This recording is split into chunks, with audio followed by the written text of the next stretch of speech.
1നും 10നും ഇടയിലുള്ള ഒരു സംഖ്യ മനസ്സിൽ വിചാരിക്കും. അദ്ദേഹം പറയാൻ പോകുന്നത് ഞാനിവിടെ എഴുതുകയാണ്.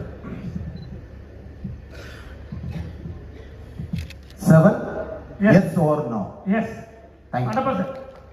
Thank you. 100%? Yes. പിന്നെ എന്താ നിങ്ങൾ കൈവരിക്കാതെ?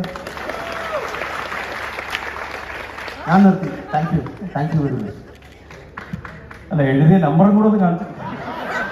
അങ്ങനെ പോയാൽ അങ്ങനെ പറഞ്ഞുകൂടാ, അങ്ങനെ പറയണ്ട, കാണിച്ചോളൂ. ഞാൻ കേസ് കാണിക്കണോ?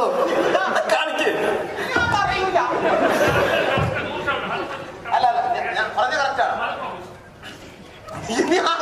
ഉത്തരം തെറ്റായിരുന്നെങ്കിലും ആഷിക്ക് കേസ് കൊടുത്താൽ മതി. ഇതെത്രയോ കാലത്തെ കഠിനാധ്വാനം. Thanks God. പക്ഷെ ഒരുത്തം വന്ന് പൊളിക്കാൻ. നീ കേസ് കൊടു.